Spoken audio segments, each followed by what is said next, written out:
In the high-altitude ranges of Fallon Training Complex, Nevada, a quiet civilian woman with a noticeable limp was about to be forcibly removed from a military training area. What started as a simple family visit to support her cousin's SEAL qualification took a shocking turn when they came face to face with dangerous mountain winds that threatened to turn routine training into catastrophe. Riley Knox wasn't your typical insurance office worker from Sacramento. For over a decade, she had spent her life as a classified military sniper, known for making impossible precision shots that saved lives without taking them. When she encountered skeptical SEAL instructors dismissing her quiet warnings about unsafe wind conditions, she had no idea they were about to witness the revelation of a legendary marksman.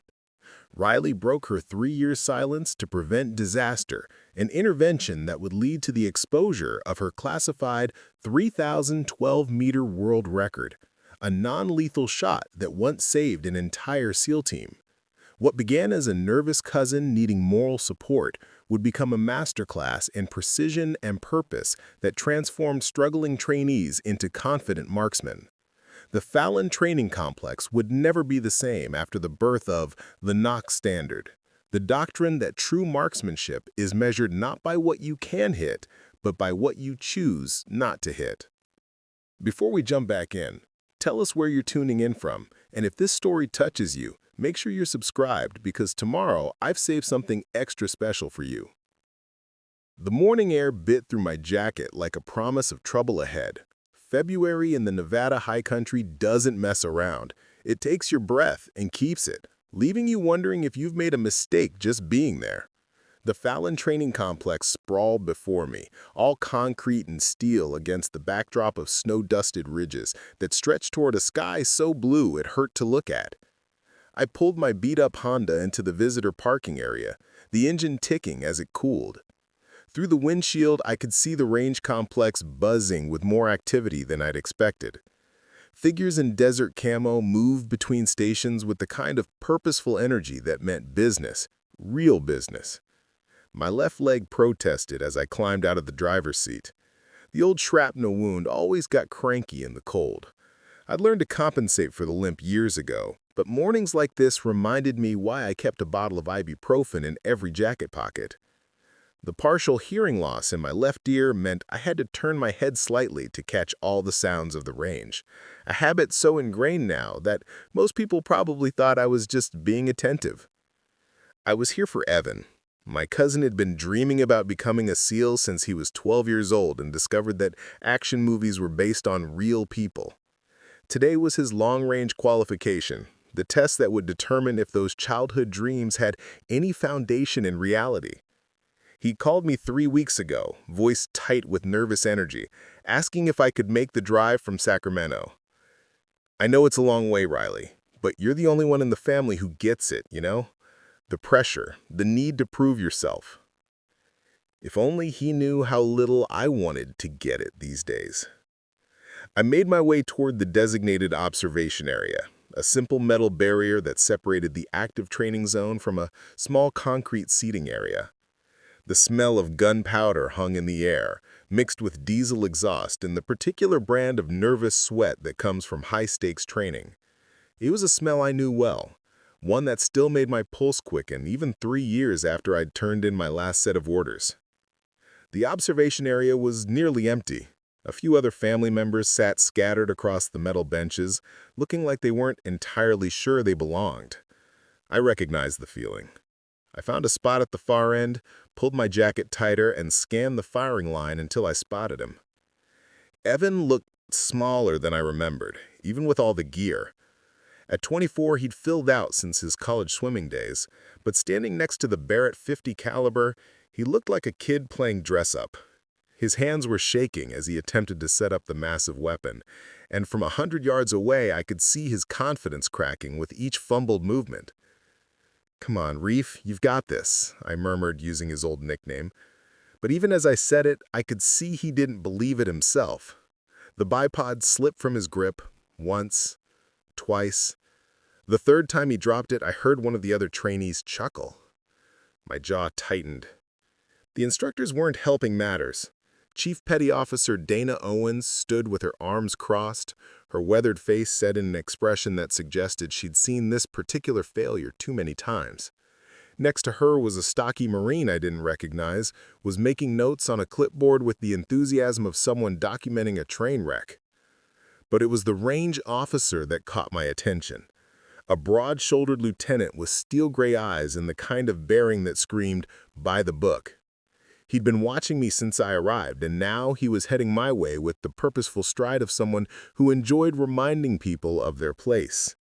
I kept my expression neutral and my hands folded in my lap. I'd learned long ago that the best way to handle authority figures was to give them nothing to push against. Sometimes it worked. Sometimes it didn't. "This is a training area, not a tourist zone," he announced when he reached me, his voice carrying the particular brand of authority that came with fresh brass on a collar. The name tape on his uniform read Nash. I looked up at him calmly, noting the way he positioned himself to loom over me. Classic intimidation tactic. "I understand. I'm just here for my cousin." "Which recruit is your cousin?" His tone suggested he already knew the answer and wasn't impressed by it. "Evan Calder, the one with the Barrett." Nash glanced over at Evan, who was now fumbling with the weapon set up for the fourth time. A few nearby recruits had started to notice, and I could see the embarrassment creeping across his face like a rash. "Well," Nash said, turning back to me with a dismissive shrug, "maybe you should wait in the parking lot. He needs to focus." "Of course," I replied softly, but I didn't move. I just continued watching as my cousin's confidence crumbled with each mistake, each sideways glance from his fellow trainees, each barely concealed sigh from the instructors. That's when I heard the first comment.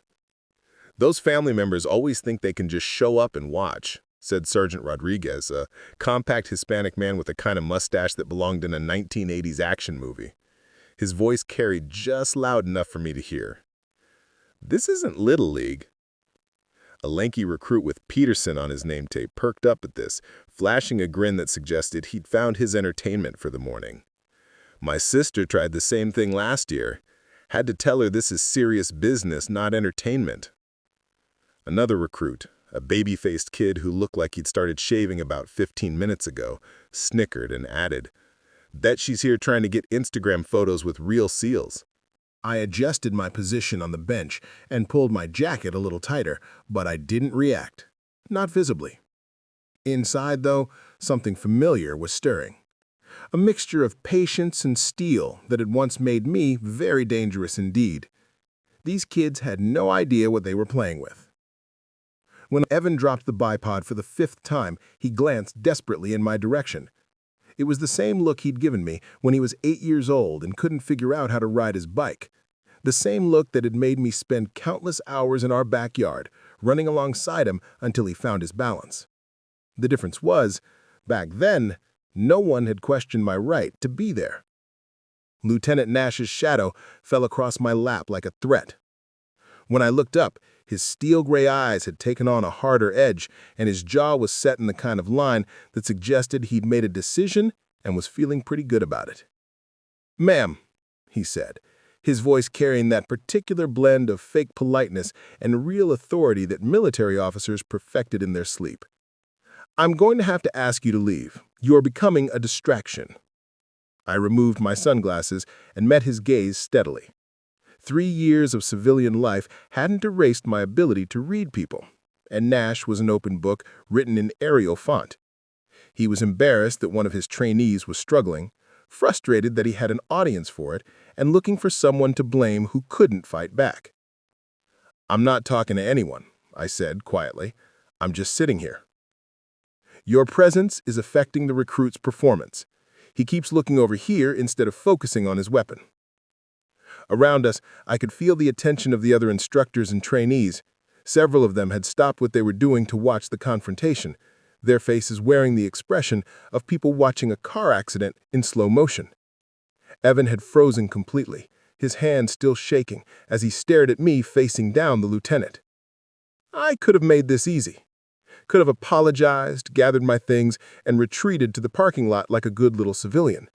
Could have let Nash save face and pretended that my presence was actually the problem, rather than the toxic atmosphere these instructors had created. Instead, I stood up slowly, favoring my good leg, and looked Nash directly in the eye. "I understand your concern," I said, my voice carrying just enough authority to make him blink. "But I'm not going anywhere. My cousin needs to know that someone believes in him." Nash's face went red, the color creeping up from his collar like spilled paint. "Ma'am, this is not a request. You need to leave the premises immediately, or I'll have security escort you out." "On what grounds?" The question came out sharper than I'd intended, and I saw Nash's eyes narrow. "On the grounds that this is a restricted military training facility and civilian observation is only permitted during designated public demonstrations." He was quoting regulations now, his voice taking on the sing-song cadence of someone reciting from memory. "This is active training involving live ammunition and classified techniques." I almost smiled at that. Classified techniques. These kids were learning to hit targets at ranges that have been standard for decades. But I kept my expression neutral. "Then perhaps," I said quietly, "you should have mentioned that before you let me sit here for the past 20 minutes.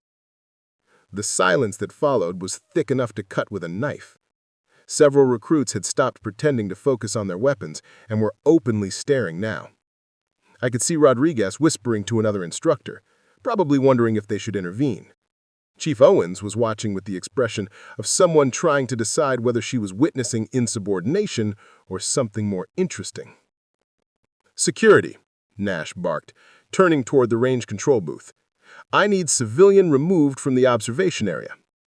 But before anyone could respond, another voice cut through the tension. "What seems to be the problem here?" We turned to see Chief Petty Officer Owens approaching, her stride purposeful but unhurried. She was smaller than Nash, probably 15 years older, and carried herself with the kind of quiet authority that didn't need to announce itself. Her weathered face was set in neutral, but her eyes were sharp as she looked between Nash and me. "Chief, this civilian is refusing to leave the observation area. She's disrupting training." Owens looked at me for a long moment, taking in my civilian clothes, my quiet posture, the way I held myself despite the limp. When she spoke, her voice was calm, but carried the weight of absolute authority.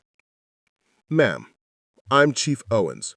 What's your connection to the training today?"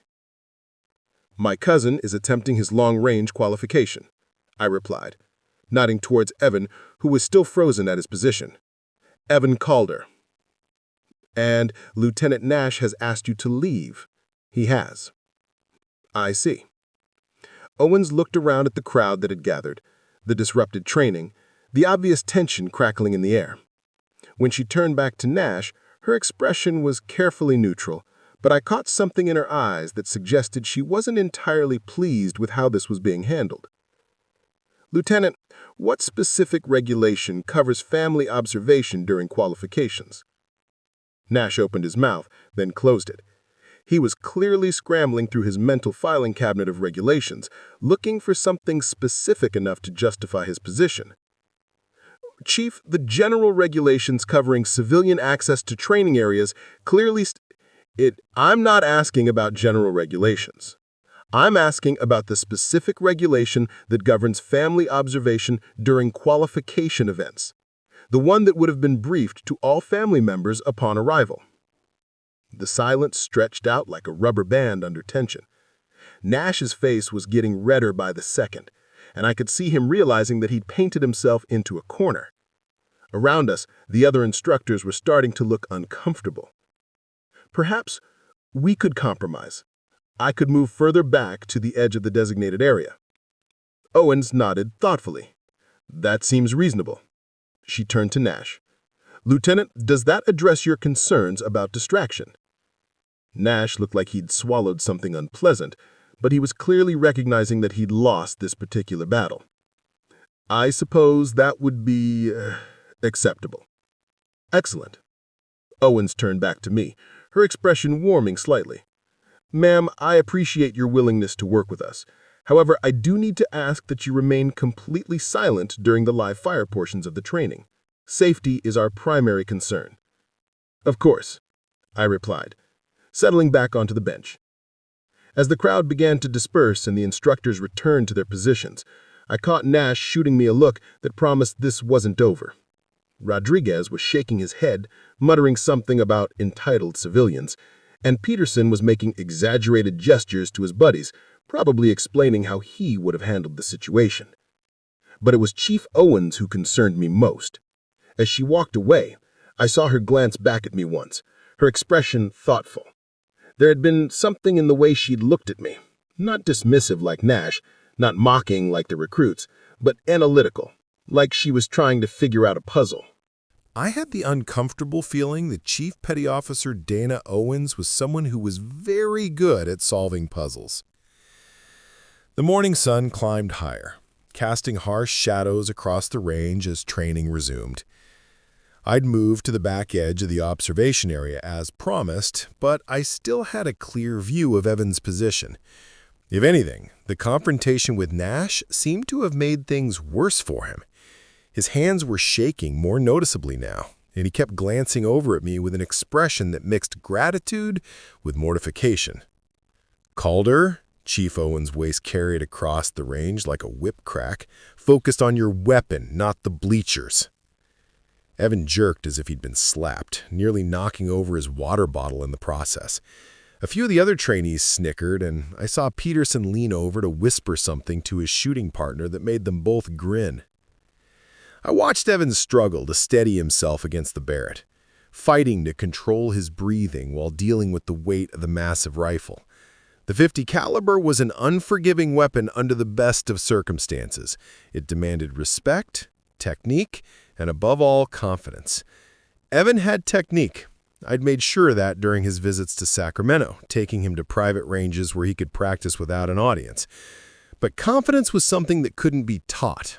It had to be earned, one shot at a time. And right now, his confidence was hemorrhaging all over the Nevada dirt. "Time's ticking, Calder," called Sergeant Rodriguez, tapping his watch theatrically. "This isn't a meditation retreat." More snickers from the line. I could see Evan's jaw tighten, which only made his hands shake worse. It was a vicious cycle. The more nervous he got, the more mistakes he made, which made him more nervous, which led to more mistakes. I'd seen plenty of good shooters wash out because they couldn't handle the pressure, couldn't find that quiet place inside themselves where nothing existed except the target and the trigger. That's when I noticed her. 3 positions down from Evan, a compact Marine with her hair pulled back at a regulation bun was having her own struggles. Her name tape read Tran, and while she wasn't fumbling with her equipment like Evan, there was something in her posture that spoke of barely contained panic. She kept adjusting her position, checking and rechecking her scope settings, doing everything except the one thing that mattered, taking the shot. "Tran," Chief Owens had noticed too, "you planted to take up permanent residence behind that rifle?" The young Marine flinched, and I saw her hands tighten on the weapon.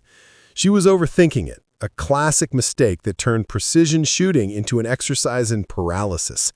I'd seen it before, in spotters who were brilliant at calculating wind and elevation, but couldn't pull the trigger when it mattered.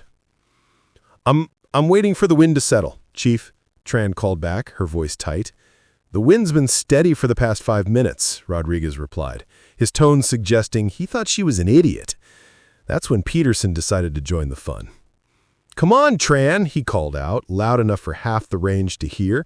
"My little sister could make this shot. What's the holdup?" A few of the other recruits laughed, and I saw Tran's shoulders hunch as if she was trying to disappear into the rifle. Her breathing was getting rapid and shallow, the exact opposite of what she needed. Meanwhile, Evan had finally gotten himself into position and was attempting to line up his shot, but his fundamentals were falling apart under pressure. I could see from 100 yards away that his grip was too tight, his breathing erratic, his trigger finger placement all wrong. He was going to miss, and miss badly, and when he did, the verbal assault from the instructors was going to be merciless. I found myself leaning forward, my hands gripping the edge of the bench. Every instinct I'd developed over years of training was screaming at me to intervene, to step in and fix what was going wrong. But I wasn't an instructor here. I was just a civilian observer who had already caused enough trouble for one morning. "Breathe, damn it," I whispered under my breath, though whether I meant it for Evan or Tran or myself, I wasn't sure. That's when the wind shifted. It was subtle, just a slight change in direction that most people wouldn't have noticed, but I felt it on my cheek, saw it in the way the mirage shifted through my peripheral vision, and knew instantly that both Evan and Tran were about to miss their targets by a significant margin.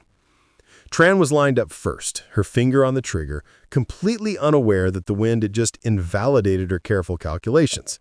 In about 3 seconds, she was going to fire a round that would miss the target entirely, probably embedding itself in the backstop with enough force to send dirt flying. The instructors would roast her alive, her confidence would be destroyed, and her military career might never recover. Evan wasn't far behind, still struggling with his position but getting ready to fire. He'd notice the wind change eventually, maybe, but by then it would be too late. I was faced with a choice: maintain my silence and watch 2 promising careers implode, or break my promise to Chief Owens and risk getting thrown off the range for good. It wasn't really a choice at all. "Count your pulse," I said quietly, just loud enough for Tran to hear. "Ride the valley, break on the slack." She froze, her fingers still on the trigger, and turned her head slightly in my direction. I could see the question in her eyes, but I also saw something else: recognition. She'd heard those words before, or words like them, and they meant something to her. For a heartbeat, the entire range seemed to hold its breath. Then Tran adjusted her position slightly, took a deeper breath, and fired. The Barrett roared, the sound echoing off the surrounding ridges like thunder. Through the spotting scope mounted nearby, I saw her bullet punch through the center of the target with surgical precision. "Outstanding shot, Tran!" Chief Owens called out, genuine surprise in her voice. "That's how it's done!" But Lieutenant Nash had heard my whispered coaching, and now he was striding toward me with murder in his eyes. Nash's face was the color of a ripe tomato as he closed the distance between us, his boots hammering against the concrete with the rhythm of an angry drum. Every line of his body screamed fury, and I could practically see the steam rising from his collar. "What the hell do you think you're doing?" he hissed when he reached me, his voice low but carrying enough venom to kill a horse. "I specifically told you to remain silent during live fire." I kept my expression neutral, though my heart was beating faster than I cared to admit. She was about to miss. "That's not your call to make," Nash shot back. "You're a civilian observer, not an instructor. You have no business coaching my trainees." Around us, the other family members had gone very quiet, suddenly finding their hands extremely interesting. Several instructors were heading our way, drawn by the commotion like sharks to blood in the water. Chief Owens was among them, her weathered face set in an expression that suggested she was rapidly losing patience with the entire situation. "Ma'am, what exactly happened here?" "She coached my trainee, gave her shooting instructions during a live fire qualification." Owens turned to look at Tran, who was still behind her rifle, looking like she wanted to disappear into the ground. "Is that true, Tran?" Yes, Chief. She said something about counting my pulse and riding the valley. It helped me focus." "Helped you focus," Nash repeated sarcastically. "This is a qualification, not a coaching session. The whole point is to see what you can do on your own without someone holding your hand." I could feel the weight of all their stares, the judgment in their eyes. To them, I was just another meddling civilian who couldn't mind her own business. But I'd heard something in Tran's shot that they'd missed. The slight whistle that meant she'd been less than 2 inches from a catastrophic miss. In the wind conditions we were dealing with, that margin of error could have meant the difference between a perfect shot and a dangerous ricochet. Lieutenant Nash is right," I said quietly, surprising everyone, including myself. "I shouldn't have interfered." Nash looked mollified by my admission, but Chief Owens was studying me with those sharp eyes again. There was something in her expression that suggested she was hearing more than just my words. However, I continued, meeting Owen's gaze directly, your range safety protocols might want to account for sudden wind shifts at this altitude. The atmospheric pressure changes can be unpredictable. Are you questioning our safety procedures? Nash demanded, his voice rising again.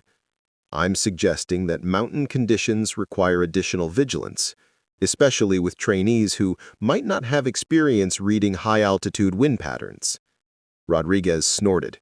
And what would you know about high-altitude shooting? Before I could answer, another voice cut through the tension. Range control to all positions.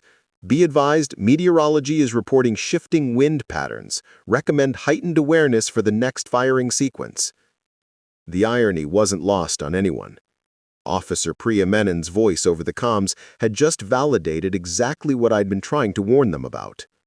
Nash's jaw worked like he was chewing nails, but he couldn't argue with an official weather warning. "Fine," he said finally. "But you," he pointed at me like I was something unpleasant he'd found on his shoe, "you keep your mouth shut for the rest of the day, or I'll have you removed from the facility entirely. Do I make myself clear?" "Crystal," I replied. As the instructors dispersed and training resumed, I caught Tran looking at me with an expression of mixed gratitude and curiosity. She mouthed, "Thank you," when Nash wasn't looking, and I gave her the slightest nod in return. But it was what happened next that changed everything. Evan was finally in position, the Barrett settled against his shoulder when another gust of wind swept across the range. This time it was stronger, more erratic, and I could see several trainees struggling to compensate. Peterson, 3 positions down, was overcorrecting for a wind that had already shifted again. A nervous-looking kid named Martinez was fighting to keep his rifle steady against the gusts. And Evan was lining up for a shot that was going to be disastrously off target. I started to rise from the bench, then caught myself. Nash was watching me like a hawk, just waiting for me to give him an excuse to follow through on his threat. But I could see the disaster unfolding in slow motion, multiple trainees about to fire rounds that would miss their targets by dangerous margins. "Wind shift!" I called out, unable to stay silent. 2 o'clock, 15 knots, gusting to 20. "Shut up!" Nash roared, spinning toward me. "Security!" But Officer Menon's voice crackled over the radio at almost the same instant. "All positions, hold fire. Wind shift confirmed. 2 o'clock, gusting to 20 knots. Repeat, hold fire until further notice." The range went quiet, except for the whistle of wind across the ridges. The silence that followed was deafening. Nash stood frozen halfway between his position and my bench, his mouth open like a fish out of water. Around the range, instructors were checking wind indicators and shaking their heads in what looked like grudging respect for my timing. But Nash wasn't ready to let it go. "I don't care if you called the wind correctly," he said, his voice tight with barely controlled rage. "You were told to remain silent, and you disobeyed a direct order. You're off this range, right now." He gestured sharply toward the parking area. "Security is on the way to escort you out. Gather your things." I stood slowly, favoring my good leg, and reached for my jacket. As I did, the sleeve of my shirt rode up slightly, revealing about 2 inches of skin on my left wrist. Under normal circumstances, nobody would have noticed anything unusual. The tattoo was small, subtle, and positioned where it would be hidden by a watch or long sleeves. But these weren't normal circumstances, and not everyone on the range was focused on Nash's tantrum. Staff Sergeant Arturo Valdez had been standing quietly near the equipment shed, observing the confrontation with the kind of professional detachment that came from years of watching military drama unfold. He was Air Force, a JTAC attached to this joint training evolution, and he had the weathered look of someone who'd seen his share of combat. When my sleeve shifted and revealed the tattoo, Valdez went very still. It wasn't much to look at, just a simple circle with crosshairs inside, etched in black ink that had faded slightly over the years. Below the reticule, in small, precise numbers, 3012. Most people would have assumed it was just another military tattoo, the kind that service members got to commemorate deployments or units. But Valdez wasn't most people, and the combination of the reticule design and that specific number meant something to him. "Ma'am," he said quietly, stepping closer. His voice was calm, but there was something underneath it that made Nash pause in his tirade. "Where did you get that tattoo?" I glanced down at my wrist, realized what he was seeing, and quickly pulled my sleeve back down. "It's nothing, just old ink." But Valdez wasn't buying it. He was studying my face now with the intensity of someone trying to solve a puzzle that had been nagging at him for years. 3012. That's not just any number, is it? Nash looked between us with growing confusion. "What are you talking about, Sergeant?" He ignored him, his attention focused entirely on me. "I heard a story once. Afghanistan, maybe 3 years ago? A SEAL team got pinned down by sniper fire, couldn't move without taking casualties. Drone overhead had them zeroed, just waiting for the word to engage." My chest tightened, but I kept my expression neutral. "Sergeant, I think you have me confused with someone else." "Do I?" He stepped closer, his voice dropping to just above a whisper. "Story goes, someone made an impossible shot. Over 3,000 meters, uphill, in a crosswind, but..." Here's the interesting part. They didn't take out the drone, they took out its camera. Surgical precision that saved a whole team without creating an international incident. Nash was looking back and forth between us like he was watching a tennis match. "That's impossible. No one can make a shot like that." "That's what everyone said," Valdez replied, his eyes never leaving my face. "Longest confirmed non-lethal interdiction on record. The shooter was never publicly identified, but the operation got a classified commendation. Called it the Knox protocol. Precision over destruction." The blood drained from my face so fast I thought I might pass out. I hadn't heard that name in 3 years, not since I'd signed enough non-disclosure agreements to paper a small apartment. "Knox," Nash repeated slowly, his anger temporarily replaced by confusion. "Your name is Knox?" "Riley Knox," I admitted quietly, because there was no point in lying anymore. Valdez nodded like a puzzle piece had just clicked into place. "The tattoo, it's not just a reticle, it's the exact reticle you used, isn't it? And 3012? That's the distance." Around us, the conversation was starting to draw attention. Several trainees had stopped what they were doing to listen, their faces showing various degrees of confusion and growing interest. "This is ridiculous," Nash said, but his voice lacked its earlier conviction. "You're talking about some kind of legend, ghost stories that get passed around between deployments." "Are we?" Valdez looked at me expectantly. "Ma'am, with respect, if you are who I think you are, then you have every right to be on this range, more right than any of us." I could feel the weight of their stares, the sudden shift in the atmosphere as word began to spread through the ranks. This was exactly what I'd been trying to avoid for 3 years. The attention, the questions, the impossible expectations that came with being someone's definition of a legend. "Sergeant Valdez," I said quietly, "I'm just here to watch my cousin qualify. Nothing more." But even as I said it, I knew it was too late. The secret I'd been carrying was out, and there was no putting it back in the box. Before anyone could respond to Valdez's revelation, Mother Nature decided to remind us all that she had her own agenda. The wind that had been gusting intermittently all morning suddenly picked up with the kind of vicious intensity that only happened in high mountain country. It came sweeping down from the ridges like an invisible freight train, strong enough to make the range flags snap and dance. "All positions, prepare for wind advisory," Officer Menon's voice crackled over the radio. "Sustained winds 15 to 20 knots, gusting to 30. But the warning came too late for some of the trainees who were already in the middle of their firing sequences. I could see the disaster unfolding in slow motion. Peterson, the mouthy recruit who'd been making jokes all morning, was lined up for his shot and completely misreading the mirage.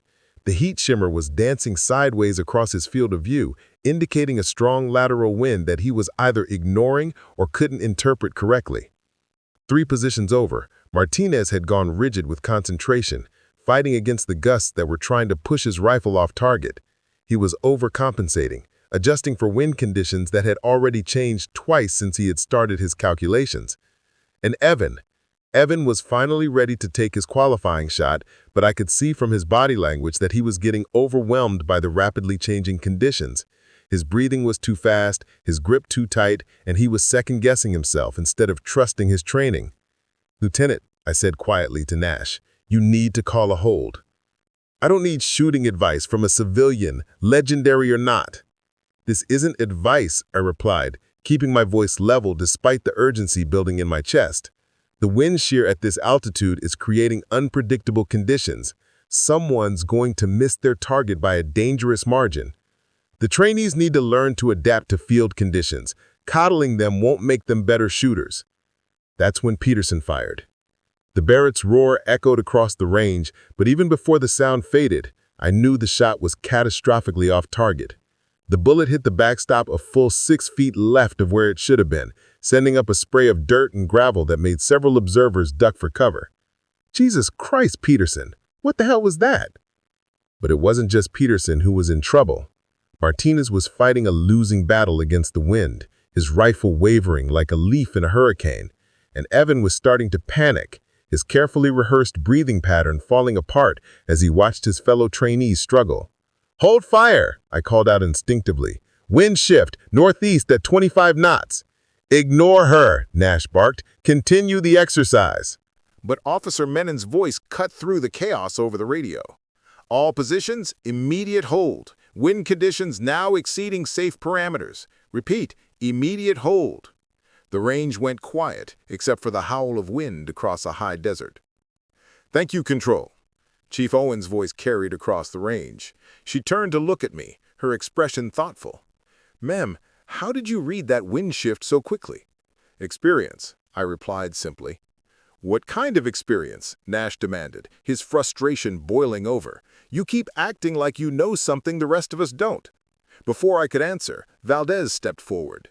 His voice was quiet, but carried clearly in the sudden stillness. "She knows because she's made shots in conditions that would challenge a meteorologist," he said.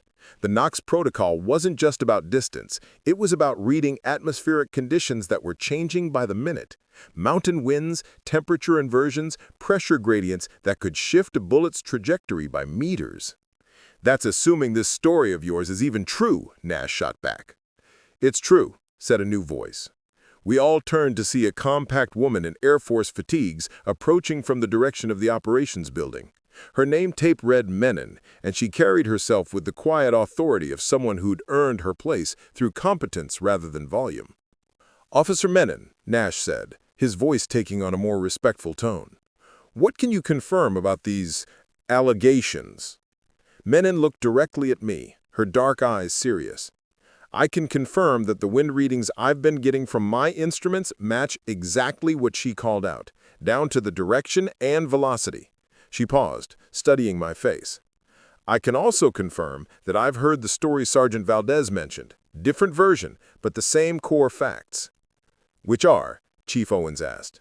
"Someone made an impossible shot under impossible conditions to save American lives," Menon replied simply. "Whether or not this is that person?" She shrugged. "But I know precision when I see it, and calling wind conditions with that level of accuracy requires serious training." Nash looked like he was chewing on something bitter. Around us, the trainees were listening with the kind of attention usually reserved for war stories and urban legends. "Fine," he said finally. "Let's say for the sake of argument that you are who these people think you are. That still doesn't give you the authority to disrupt my training evolution." "No," I agreed quietly. "But it might give me the knowledge to keep your trainees from getting hurt." As if to underscore my point, another gust of wind swept across the range, this one strong enough to rattle the equipment and send loose papers flying. "Range control to all positions. Winds now gusting to 35 knots. Recommends suspending live fire until conditions stabilize." The range fell into an uneasy quiet as the wind continued to howl across the high desert. Equipment rattled, flags snapped like whips, and the trainees huddled behind their rifles, looking like they were reconsidering their career choices. Chief Owens stood in the middle of it all, her weathered face set in thought as she looked between me, Nash, and the challenging conditions that were making this qualification evolution increasingly dangerous. "Sergeant Valdez," she said finally, her voice cutting through the wind, "in your professional opinion, how long before these conditions settle?" Valdez glanced at the sky, then at the instruments mounted near the firing line. "Could be minutes, could be hours, Chief. Mountain weather is unpredictable at best." "And Officer Menon, what's your assessment from the weather station?"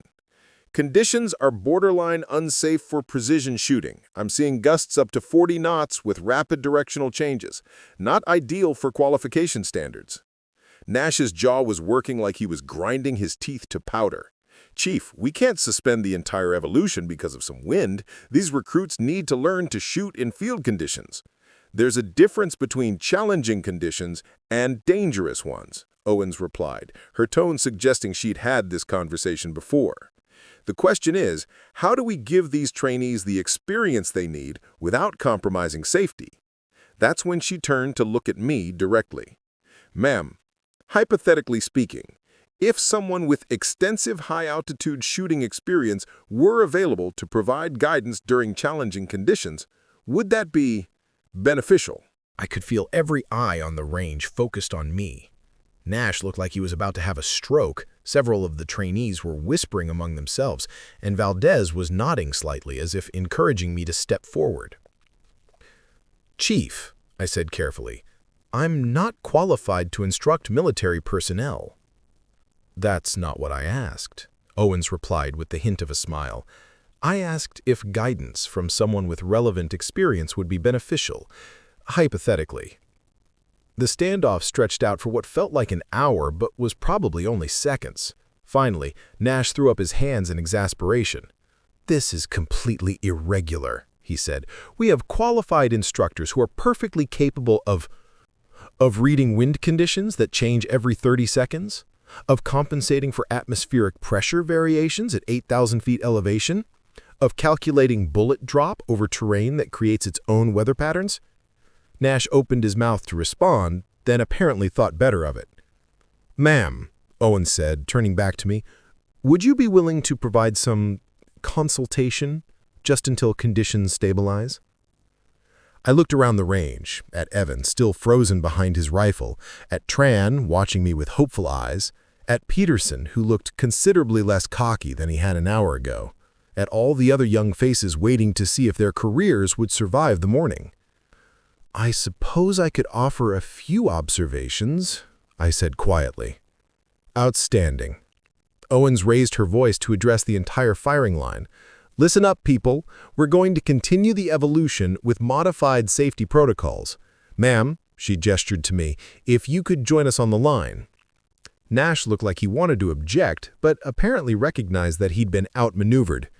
As I walked toward the firing positions, I heard him mutter something under his breath that probably wasn't appropriate for mixed company. The trainees watched me approach with expressions ranging from curiosity to skepticism to what might have been hope. When I reached the firing line, Owens gestured for everyone to gather around. "Before we continue," Owens announced, "we're going to have a brief lesson on reading mountain wind conditions. Pay attention. This might save your life someday." I found myself standing in front of 24 of America's finest, feeling completely out of place in my civilian clothes and worn jacket. But when I looked into their faces, I saw something that made my chest tighten. The same hunger for knowledge, the same desperate desire to be better that I'd felt when I was their age. The first thing you need to understand about shooting at altitude is that everything you learned at sea level is just a starting point. The air is thinner, which means less resistance, but also less predictable bullet behavior. Temperature variations can create thermal layers that bend your trajectory in ways that don't make sense until you've seen it happen.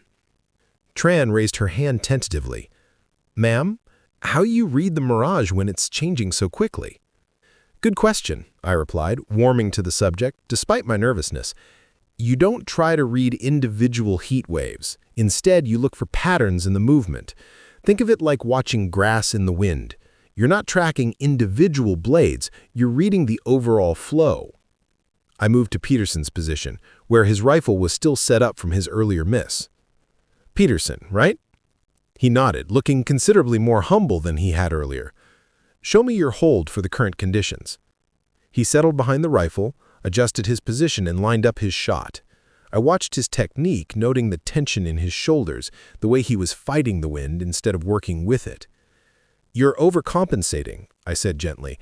"The wind isn't your enemy, it's just another variable to account for. Stop trying to force the shot and start reading what the conditions are telling you." I guided him through the process, feeling the wind on his cheek, watching the mirage patterns, letting his breathing settle into a natural rhythm. When he fired this time, his bullet punched through the target just off-center. "Better," I said, and meant it. Martinez was next, then a quiet kid named Thompson who had been struggling with elevation calculations. With each trainee, I found myself falling back into old patterns, not just teaching technique, but helping them find that quiet place inside where precision lived. And gradually, I noticed something changing. The mocking comments stopped. The sideways glances turned into focused attention. Even Nash had moved closer, ostensibly to observe, but actually listening to every word. When I reached Evan's position, he looked up at me with eyes that mixed gratitude with something that might have been pride. "You ready for this, Reef?" I asked quietly, using his old nickname. He nodded, settled behind the Barrett, and took the shot that would qualify him for the next phase of his training. The bullet hit dead center, and the smile that spread across his face was worth every uncomfortable moment of the morning. "Outstanding shooting, all of you," Chief Owens announced, as the last trainee finished his attempt. "I think we can all agree that today's evolution was educational." As the trainees began cleaning their weapons and packing up their gear, Owens approached me with an expression I couldn't quite read. "Ma'am," she said quietly, "that was some of the best practical instruction I've seen in 20 years of service. Where did you say you learned to shoot?" I pulled my jacket tighter against the mountain wind and looked out across the range where a new generation of warriors was learning their trade. "Same place they did, Chief," I replied. "I just had a few more chances to practice." The afternoon sun was beginning its descent toward the western ridges when Lieutenant Nash made what would prove to be his final mistake of the day. As the trainees finished cleaning their weapons and the informal instruction session wound down, I noticed him stepping away from the group with his satellite phone pressed to his ear. I couldn't hear what he was saying, but his body language told the story clearly enough. Sharp gestures, rigid posture, the kind of animated conversation that usually meant someone was either getting chewed out or doing the chewing. Given Nash's expression and the way he kept glancing in my direction, I had a pretty good idea which category this fell into. Chief Owens noticed too. She was standing near the equipment shed, ostensibly checking inventory, but her attention was clearly focused on Nash's increasingly agitated phone conversation. "Trouble?" Valdez asked quietly, appearing at my elbow with the kind of silent movement that suggested extensive field experience. "Probably," I replied, watching Nash pace back and forth like a caged animal. "Good," Valdez said, surprising me, been wondering when someone would finally call his bluff. Before I could ask what he meant, Nash snapped his phone shut and strode back towards us with the satisfied expression of someone who thought they just solved all their problems. "Ladies and gentlemen, I've just spoken with base operations. They're patching through a call with command authority to clarify the situation regarding civilian instruction protocols." Chief Owens raised an eyebrow. "What kind of command authority?" "The kind that outranks everyone on this range," Nash replied smugly. "Should be coming through on the range control frequency in about 30 seconds. I felt my stomach drop. 3 years of carefully maintained anonymity were about to evaporate because a lieutenant with wounded pride couldn't leave well enough alone. Around me, the trainees were gathering closer, sensing that something significant was about to happen. The radio crackled to life, and Officer Menon's voice came through the speakers mounted around the range control area. "Fallon Range Control, we have a priority call from SOCOM for Range Officer Nash. Please stand by." Nash's smile widened as he keyed his handset. "This is Lieutenant Nash, Range OIC. Go ahead." What came through the speakers next wasn't what any of us expected. "Lieutenant Nash, this is General Patricia Hayes, Special Operations Command. I understand you have a problem with civilian oversight on your range today." Nash's face went pale, but he pressed on. Yes, ma'am, General. We have an unauthorized civilian providing instruction to military personnel during a qualification evolution. I've been trying to maintain proper protocols, but... Stop talking, Lieutenant. General Hayes's voice cut through his explanation like a blade. What's the name of this civilian? Knox, ma'am. Riley Knox. She claims to have some kind of shooting record, but... Riley Knox. The General's voice carried a note I recognized, the tone of someone who just confirmed their worst suspicions. And you've been giving her problems. Nash must have sensed the shift in tone because his voice became noticeably less confident. Ma'am, I was simply trying to maintain range safety and proper instructional protocols. I see. Lieutenant Nash, are you familiar with classification level Charlie 7 operational records? No, ma'am. Of course you're not. Let me educate you. 3 years ago, a SEAL element was pinned down in the Hindu Kush by sniper fire. They had wounded, no air support, and a hostile drone circling overhead waiting for authorization to engage. The situation was what we call tactically fucked. Several of the trainees exchanged glances at hearing a general use that particular military technical term.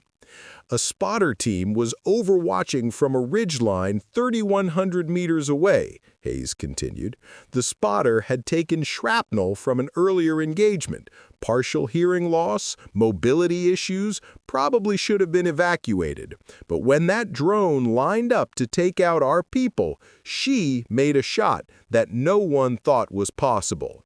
Nash was gripping his radio so tightly his knuckles had gone white. 3,112 meters, uphill in a crosswind that was gusting to 25 knots. But here's the interesting part, Lieutenant. She didn't shoot to kill. She shot to disable. Put a .338 Lapua round through the drone's primary camera at a distance that most people couldn't hit a car, and did it without causing an international incident or violating rules of engagement.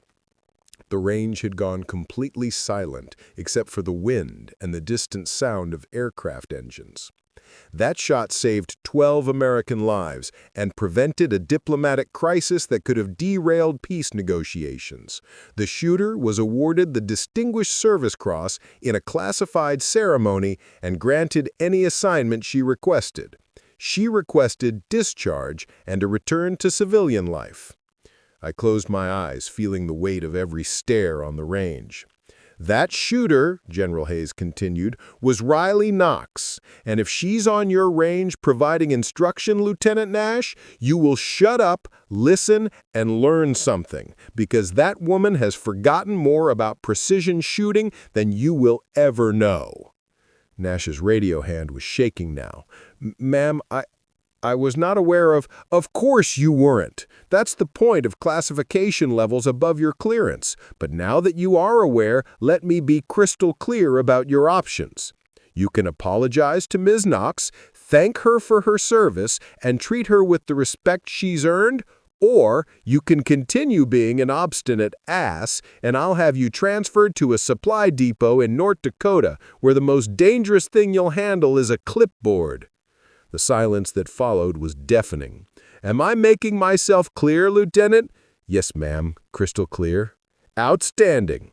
Ms. Knox, if you're listening, please know that your country still appreciates your service, and you have my personal apology for this situation. I found my voice, though it came out smaller than I'd intended. Thank you, General. Carry on, people. And Lieutenant Nash, the next time you think about questioning the qualifications of someone with a classification level higher than yours, maybe lead with asking questions instead of making assumptions. The radio went silent, leaving us all standing in the Nevada wind with the echoes of a conversation that had just rewritten everyone's understanding of the morning. Nash stood frozen with his radio still pressed to his ear, looking like he'd been hit by lightning. Around him, the trainees were staring at me with expressions that ranged from awe to disbelief. 3,100 meters, Peterson whispered to Martinez. That's almost 2 miles. Uphill, in a crosswind that was gusting to 25 knots? Chief Owens was the first to break the spell. She walked over to Nash. gently took the radio from his unresisting hand and keyed the transmit button. "Range control, this is Chief Owens. Evolution complete. All trainees passed. Securing the range." Then she turned to me, her weathered face showing something that might have been respect. "Ma'am," she said formally, "on behalf of the training cadre, I apologize for any discourtesy you may have experienced today." "Chief," I replied quietly, "you run a good range. Your trainees are lucky to have you." She nodded once, then turned to address the group. "All right, people, show's over. Get your gear secured and prepare for after-action review." But as the crowd began to disperse, I noticed that nobody was moving very quickly. They were all still processing what they'd just heard, trying to reconcile the quiet woman in civilian clothes with the legend that General Hayes had just described.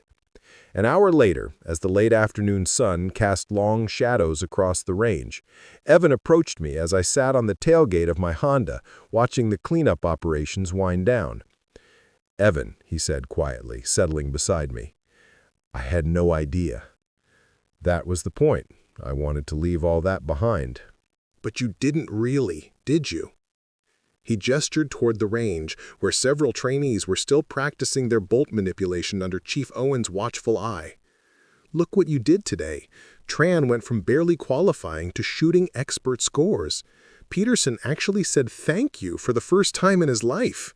And me?" He paused, shaking his head. "I was ready to wash out this morning. Now I feel like I might actually have a shot at this."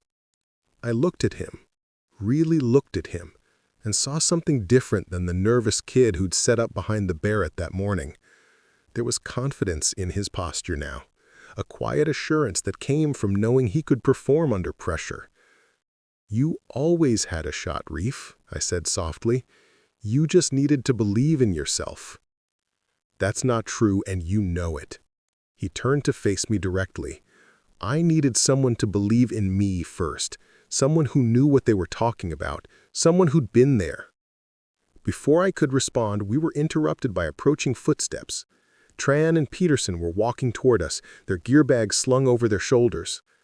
"Ma'am," Tran said formally, then seemed to catch herself. Riley, I wanted to thank you for this morning, not just for the coaching, but for seeing me when everyone else was looking right through me." Peterson shuffled his feet, looking uncomfortable. "Yeah, I owe you an apology for the comments earlier. I was being an ass." "You were being young," I replied gently. "There's a difference, though the symptoms can look similar." He cracked a small smile at that. "The wind reading thing you taught me, how long does it take to get good at it?" "Depends on how much you practice and how much you're willing to listen to what the environment is telling you. But Peterson, you've got good eyes and steady hands. If you can learn to quiet your mind the way you did this afternoon, you'll do fine." His smile widened, and I realized this might be the first time anyone had told him he had potential rather than just criticizing his attitude. Other trainees began to drift over, Martinez with a question about elevation calculations, Thompson wanting to know about temperature effects on bullet trajectory, even a few of the instructors looking for clarification on some of the techniques I'd demonstrated.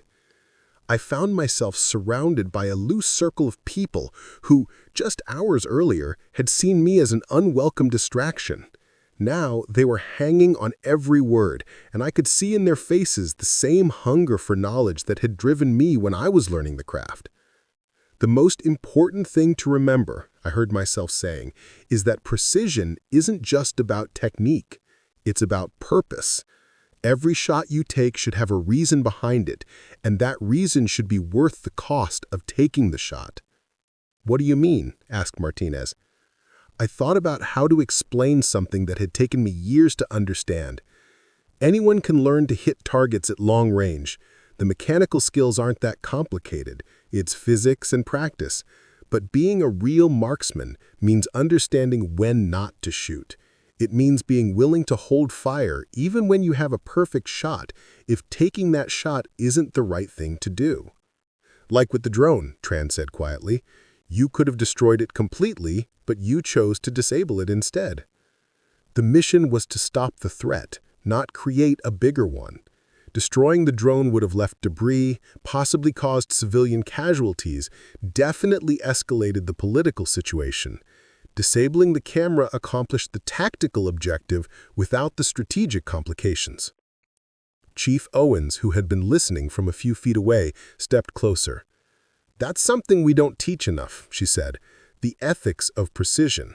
Most training focuses on capability. Can you make the shot? Not enough time spent on whether you should make the shot."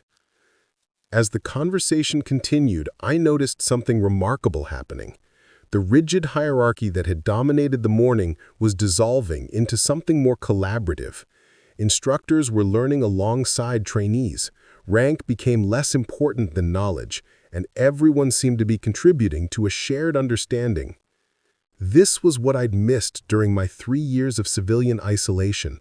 Not the adrenaline or the recognition, but the sense of passing something valuable to the next generation, of being part of something larger than myself.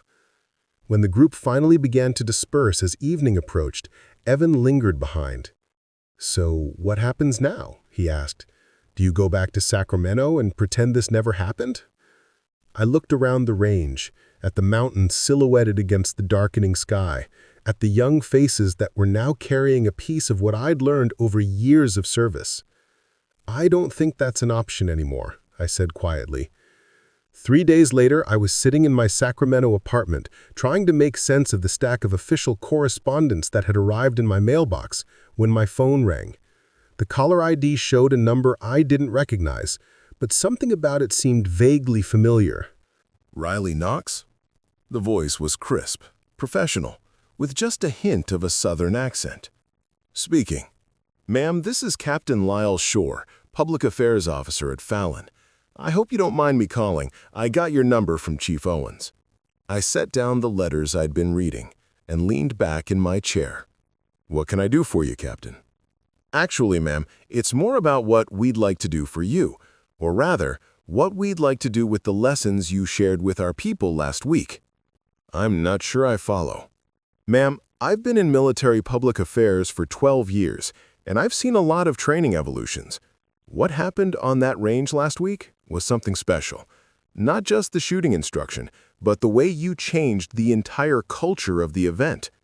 I waited for him to continue, not sure where this was heading. "Chief Owens has been pushing for changes to our precision shooting doctrine for months, specifically incorporating more emphasis on judgment and restraint alongside technical skills. Your impromptu lesson provided the perfect example of what she's been trying to articulate." "Captain, I appreciate the sentiment, but I'm not sure what you're asking from me." "Permission," he said simply. "We'd like to incorporate your approach into our formal training curriculum. We're calling it the Knox Standard, the principle that precision equals skill multiplied by ethics." I was quiet for a long moment, processing what he'd said. "You want to name a doctrine after me?" "Ma'am, after what happened last week, your name is already being passed around in certain circles. We can let it become just another war story that gets embellished and distorted over time, or we can capture the real lessons and make sure they benefit future generations of service members." I thought about transformation from nervous trainee to confident shooter, about Peterson's change from arrogant kid to eager student, about Evan's journey from failure to success. "What kind of commitment would this involve?" "Minimal commitment on your part," Shore assured me. "We'd document the key principles you demonstrated, create some training materials, maybe ask you to review them for accuracy. Nothing that would require you to return to active duty or compromise your privacy more than it already has been." I stood up and walked to my living room window, looking out at the Sacramento skyline. For 3 years, I'd been trying to build a quiet life away from all the complexity and responsibility that came with being someone's definition of a legend. But last week had shown me that maybe what I've been running from wasn't the recognition or the expectations. It was the fear that I might not be able to live up to them. "Can I ask you something, Captain?" "Of course, ma'am." "The trainees who were on that range last week, how are they doing?" Outstanding, ma'am. Tran just posted the highest qualification scores in her class. Peterson has become something of a mentor to newer trainees, sharing the wind reading techniques you taught him, and your cousin Evan is excelling in the next phase of his training. I smiled, despite myself. And Lieutenant Nash transferred to a logistics position at 29 Palms. Turns out General Hayes meant what she said about North Dakota. That made me laugh out loud. Captain, send me the documentation you want me to review. I'll take a look. Outstanding, ma'am. And if I may say so, what you did last week reminded a lot of people why we serve in the first place. Not for the glory or the recognition, but for the opportunity to make sure the next generation is better prepared than we were. After I hung up, I sat back down and picked up the stack of letters I'd been reading earlier. Mixed in with the official correspondence were personal notes, thank you cards from trainees, a formal letter of appreciation from Chief Owens, even a handwritten note from Officer Menon expressing interest in collaborating on high-altitude shooting research. But it was the last letter in the stack that made me pause. The return address showed an APO number I didn't recognize, and the handwriting was distinctly feminine. Dear Ms. Knox, you don't know me, but I'm a Marine sniper currently deployed in Afghanistan. Last week, my instructor forwarded me some notes from a training evolution at Fallon, and along with something called the Knox Standard. I wanted you to know that your approach to reading mountain winds just helped me make a shot that saved 2 of my teammates. I don't know if you'll ever see this letter, but I wanted you to know that what you shared is already making a difference downrange. Thank you for showing us that being a marksman isn't just about hitting targets. It's about knowing why those targets matter. Respectfully, Staff Sergeant Maria Santos, 2nd Marine Division. I set the letter down and walked back to the window, watching the late afternoon light paint the city in shades of gold and amber. For 3 years, I'd been trying to escape the weight of expectations, the burden of being someone's definition of perfection. But maybe I'd been approaching it wrong. Maybe the point wasn't to hide from what I'd learned, but to make sure it lived on in the hands and minds of people who would use it wisely. I picked up my phone and dialed the number Captain Shore had called from. Captain Shore, this is Riley Knox. About that documentation you mentioned, when do you need me at Fallon? As I made arrangements to return to the place where my quiet life had ended, but my real purpose had begun, I found myself thinking about something General Hayes had said during that phone call. Your country still appreciates your service. The truth was, my service had never really ended. It had just taken a different form. And for the first time in 3 years, I was okay with that. Outside my window, the Sacramento skyline was settling into evening. But somewhere in Nevada, a new generation of warriors was learning to shoot with precision and purpose. They would carry forward not just the technical skills, but the understanding that true marksmanship was measured not only by what you could hit, but by what you chose not to hit. That legacy, I thought, was worth coming out of hiding for. The Knox Standard wasn't just a doctrine, it was a promise to the future that precision would always serve purpose, and that the next generation would be worthy of the trust placed in their hands. As the sun set over California, I began packing for Nevada, and for whatever came next. Up next, we have 2 more incredible stories that are waiting for you. Just click the image you want to watch, and it will take you there. If you enjoyed this video, make sure to subscribe. It would mean a lot.